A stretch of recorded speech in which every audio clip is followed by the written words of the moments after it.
Pokemon Horizons episode 16, As Long As I'm with Quaxly, I Can Do It, just aired and it had Dot catching Quaxly. The episode begins immediately where we left off last time at the rooftop after the competition to find Liko. And yeah, sorry I couldn't cover last week's episode, it was truly one of my busiest weeks ever. Anyways, Friede tosses Dot a Pokeball and tells her to catch Quaxly, much to the amazement of Liko, who questions her.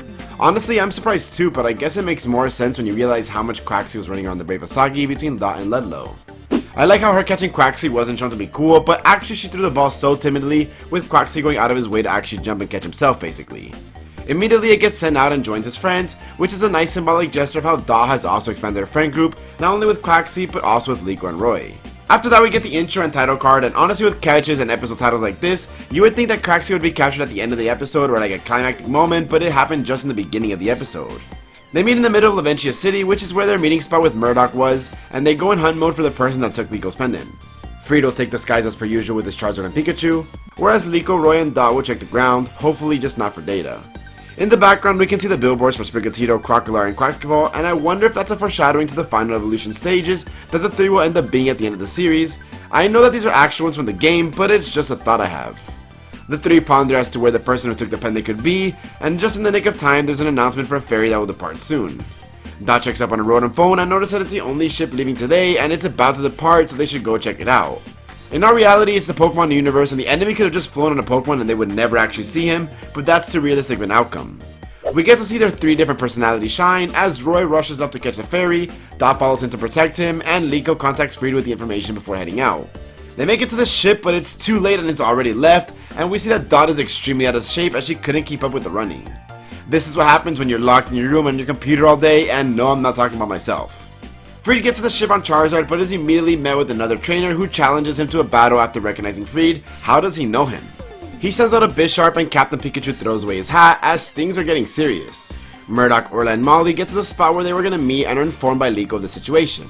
We then get Dot asking Liko about the pendant, and we get the story of the pendant for the 100th time in 16 episodes. One thing that I do like is that she mentions that even though it has brought bad times, it's thanks to the pendant that she was able to meet Roy, Dot, and the rest of the Rising Volt tacklers. Just then a van passes behind them, and then the Pokeball that has our Bulova begins to shine. Roy says that it's shown this way when the Rayquaza came busting out, and Dot mentions how it might be reacting to the pendant just like Rayquaza. I wonder if the van had anything to do with that. Is our Bulova coming out of the ball? We then see that back on the ship, Friede commands Cap to use Thunder Punch, and he knocks out the guy's Bisharp. Friede questions the guy if he took anything, and he doesn't answer anything, which Friede actually takes that he genuinely doesn't know, rather than that he's hiding something. Murdock tells Friede via FaceTime that they need to meet urgently, and Friede is off. We see Dot running around in a different ship in search of Spinel, and LGM appears out of nowhere. It's about to hypnotize her too, but Quaxly hits it with an attack, causing it to run off. As Dot goes to her phone to inform the others, she notices that it's dead and implies that Magneton must be in the area as well. Dot decides to move on, but just then LGM and Magneton surround both her and Quaxly. Dot gets kinda nervous, but it's Quaxly's bravery and readiness to fight that gets Dot fired up as she commands for a water gun to be aimed up into the sky. Well, it makes more sense as she is using it to get Liko, Roy, and hopefully everybody's attention. Liko doesn't immediately understand, but Sprigatito, being the MVP that he is, understands the assignment and runs straight towards the ship. Roy and Liko run toward the ship with Roy's athleticism on full display as he gets on no problem.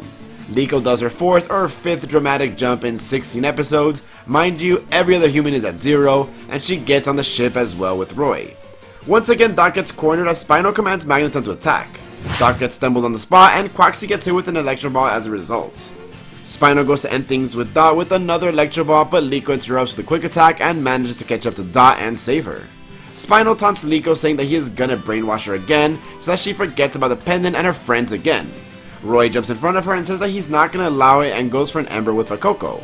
We get an extremely cool shot of Liko, Roy, and Dot standing up together and getting ready to battle against Spinel, and it looks like we officially have our main trio formed. Honestly, I'm surprised it's Dot and not Friede, but Dot has been killing it these past few episodes and I'm not going to be mad either.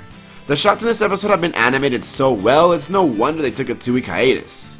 Friede gets a call from Orla giving him intel that there's a sighting of someone that looks like Liko boarding a ship, and we jump right back into it. Spinel commands for an Electro Ball that was controlled by Psychic to attack and hit Quaxly again, and honestly I love the combination. It was super interesting and not cookie cutter, which is always fun to see. After that he does it again, but this time Liko will fall for it and uses Leaf Edge at the perfect time to stop it. We then get a back and forth of everyone attacking until Roy sends out his Wattrel. Wattrel jumps on Fuecoco's head and goes to attack Magneton. An angry Fuecoco fires out an Ember at it, which it dodges, and luckily the Ember still hits Magneton. We then see that Wattrel and Fuecoco don't get along at all, which is a nice change of pace from all the happy friends we've had thus far. I'm sure that this is going to get addressed soon as they reconcile, because there's no way that they're going to go an entire series with them bickering during battles.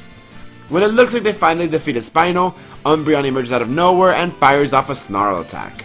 Umbreon's attack is too much for them to handle, and they acknowledge its strength. All of a sudden, Liko's pendant lights up, and it looks like sure enough Spinel was inside the van from earlier. Spinel leaves the van, but drops the briefcase of the pendant as Sprigatito is able to give it back to Liko, and once again it further lights up. Our Bolivar emerges from within the pendant, or perhaps it got called out by the pendant, and then Umbreon nudges the Spinel that they should leave. I like that Spinel trusts his Umbreon enough to consider its opinion, and he actually leaves with it. Back to the brave Asagi on top of the airship, Dot thanks Liko for coming to her rescue, and it was cute to see her getting egged on by Quaxly numerous times to properly open up about her feelings. In a twist that I was genuinely very surprised about, Dot straight up tells Liko that she is Nidothing. I genuinely thought that this would be a gag going on through the entire show, but I guess not. Then we're shown the last 3 Explore admins, and one of them is a straight up lolly. The other 2 look really cool though, and it seems that Spinel has taken a personal interest in the pendant, much like Amethio, who is absent from the meeting. This was such a great episode with not even one character being portrayed badly at all. Every character shown in their own way, with our main trio getting the correct spotlight that they deserved. Aside from the random battle with the random train on the ship by Friede, this episode honestly didn't waste a single scene with useless fluff. Everything either added to this story's plot or the overall story, with Roy's Pokemon fighting being the main plot of next week's episode. The animation every time a Pokemon was using a move was really good, the OST was a banger as usual, and they had so much character development going on. This episode and the last one made me go from having Dot as my least favorite character in Pokemon Horizons to being middle of the pack, but hey, that's progress. This to me might have been my favorite episode of the series thus far, genuinely. We even got a Dot Captures episode, and Quaxly really showed off its personality big time. All the battles were animated really well too, which is always a highlight for me. I'm going to be giving this episode a 9.5 out of 10.